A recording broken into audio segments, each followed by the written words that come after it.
Okay, so then once you got in that studio, what happened? Tell me about that first time in the studio. The first time. Your first time hearing yourself on the mic, everything in the headphones. The first time was just like fun. Like literally just vibes. Like we just having fun with the homies. It was funny. It was like a diss track. It was like my first time in the studio. Who was you dissing and why? Shout them out. I forgot. Damn. It wasn't no real beef then? It's not real beef at all. Oh, okay. It was not real beef. It was not real beef. It was just like, we just did it for fun because like one of my homies got stuffed in the locker. God. Damn, okay, shout out to Rockton. Yeah, no, it was the whole thing. But we was kind of just making fun of the situation, like making light of it, and then we just made a diss track for fun. Well, when you first got in that booth though, did you feel like, what's the word, exhilarated a little bit when you like first heard yourself, heard your voice? Yeah, nah, it was mad fun. Yeah. Hella fun. But that didn't really change like anything. Oh, you was already feeling that way about yourself? Yeah, I mean, you could, I guess, but like, I didn't really want to take rap serious from there because I was still like in that graphic design bag. So I was like, it didn't really change anything. We just did it for fun. Got you. So it was you were already in a certain bag anyway. Yeah, the graphic design. So I was just doing that like 100%, like doing clothes. What made you get into that? I know we're talking about music, but I kind of want to know more about the graphic design. Like that is hard. Yeah, that's tough. Yeah. But like, it's funny because I was on Tumblr heavy. Oh, I was about to say that, dog. I was about to say that I wanted to bring that up because Tumblr, this picture, I just found it on my Tumblr like a week ago. Oh, you still on Tumblr? I'm going back. Tumblr's lit. You can go live on Tumblr, bro. Really? Yes. It's lit again? It's lit. Well, I mean, I'm not going to say it's lit again, but remember how I was telling you I'd be like making diaries over beats, audio diaries? I think I'm going to like, post them on Tumblr? I need to put my out in the universe for my soul to be happy, but I don't want nobody, I don't know. Yeah. Well, it's not there yet. It's not there yet. But my Tumblr goes crazy. Really? Like we would have been Tumblr friends. I used to code. I used to have songs on that. Like Sheesh. My first Tumblr song was "Blow My High," Kendrick Lamar. Oh wow. That's how swag my Tumblr was. That's different. That's different. Damn. Yeah. Nah, Tumblr was lit. My never that crazy, but I used to get like a couple like photos go crazy on there. Oh wait, photos of yourself? Yeah. Oh wow. Okay. Because I was trying to be like model, Justine Skye, like Glenn Brown type. So that's what really got me into that. Like, me and my homie like Jabari would just like be on Tumblr. All day. Yep. I know exactly what you mean. Yeah. Okay, so you was focused on being King Tumblr, but then also you had your own graphic design business and you had clothes. Yeah. Okay, so you already you was just in the studio with your friends. Yeah, so we just like, I was even like trying to be on the rap shit. What made you go back and be on that rap shit? I got my heart broken, low key. I love this story. I absolutely love this. One of my friends, shout out to Naima. She always talks about how like most men, their first like their villain or their origin story always is a heartbreak in like 4th grade where he tried to kiss her and she just didn't want him and he heartbroken forever. Oh yeah, for sure. That's it. You got to carry that with you though, with your whole life. All of y'all carry it to this day. Yeah, you don't become a man until like you get your first heartbreak. You experience that. I feel like that's my philosophy. Well, then I am a hell of a woman because I've gotten heartbreaks. Okay, so you got your heart broke, and then would you just start writing about that? No, exactly. Yeah, that's all I did, and I just hit the studio all day. Wow, yeah. She turned into a rapper. Oh yeah, no, she turned me to a demon, a monster. Oh Lord, does the demon still live in you to this day? No, it's tame. I mean. Okay. On camera. For the cameras. For the cameras.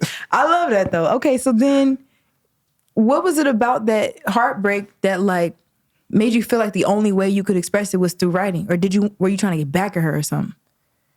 Yeah, see, now I'm being messy. Nah, it's like kinda. I just wanted to get her attention, honestly. Like God, this is like a book right here. So expected.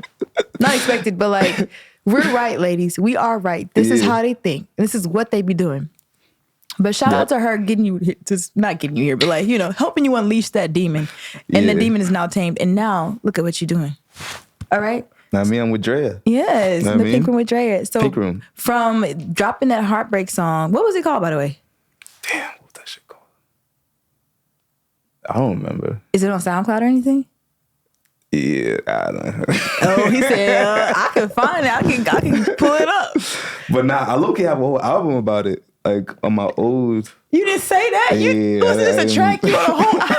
He wrote a whole album. So that's why you said you was in the studio all day. I was or like wow. Made a whole album. Like inspired like a whole album I dropped.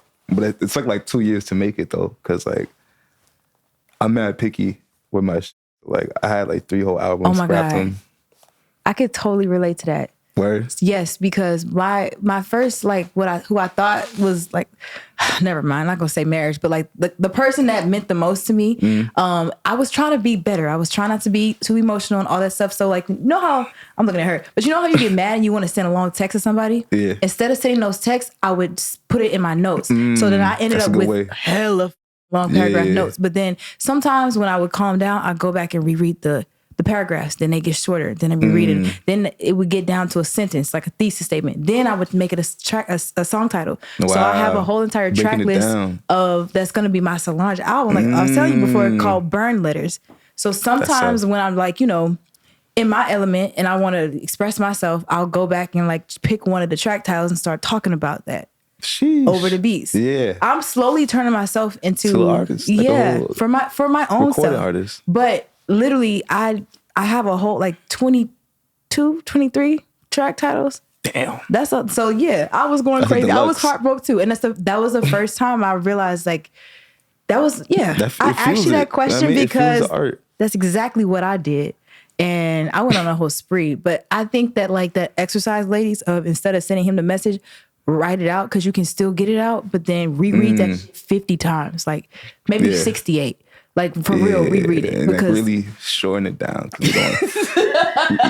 want to read all that. Anyway, so I love how Heartbreak and just you figuring out how to like express yourself came through a manhood moment for real. No bullshit. Yeah. All right. So then how did that perform when it came out?